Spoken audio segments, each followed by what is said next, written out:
काहे लगी पनौ न खाइले सुपरियो न चुसिले होई ललना काहे लागी भैने पतरेंगा न हो नगिनिया असे डोलीले नगिनिया असे डोलीले हो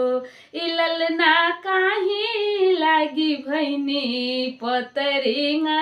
ना हो नगिनिया असे डोलीले नगिनिया असे डोलीले हो राजा बिनु पनौ न खाइले सुपरी न चुसिले हो राजा रौरा बिनु भैनी पतरेंगा ना हो नगिनिया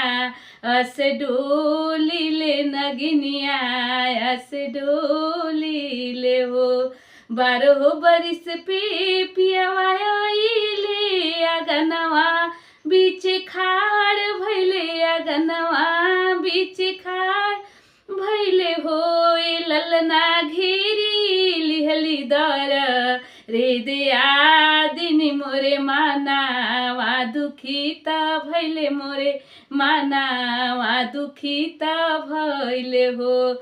आरी आरी काली बदरियात तुहु हमरो बहिनी त तुहु हमरो बहिनी नु होए बहिना बरी सन बड़े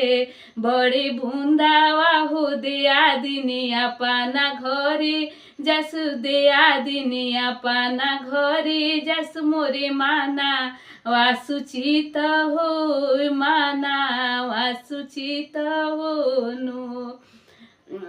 पूर्व से आन्ही आन्ही काल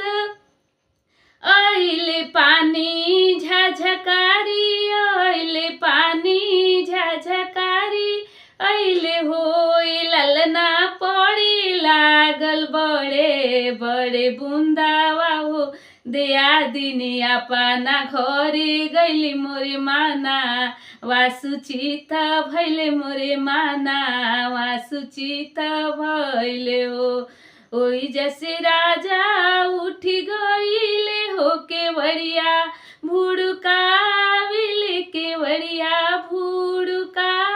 विले होई रानी खुली दाना बजरी केवड़िया हो बरा खावा में भीजिले बरा खावा में भीजिले हो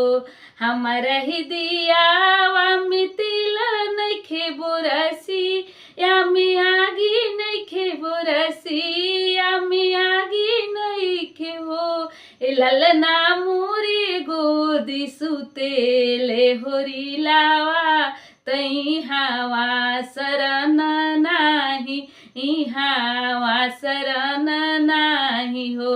ई राजा मोरा गोदी सुतेला होरी लावात हावा शरण नाही हावा शरण नाही हो हवा से राजा उठी गईले हो पापा के आगा खाड़ा भैले पापा के आगा खाड़ा भैले होई पापाजी हम हूँ करामा वाके छोट हो डपट के धानी बो लेली डपट के धानी बो लेली हो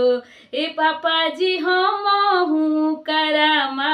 वाके छोट हो डपट के धानी बो लेली डपट के धानी बो लेली हो।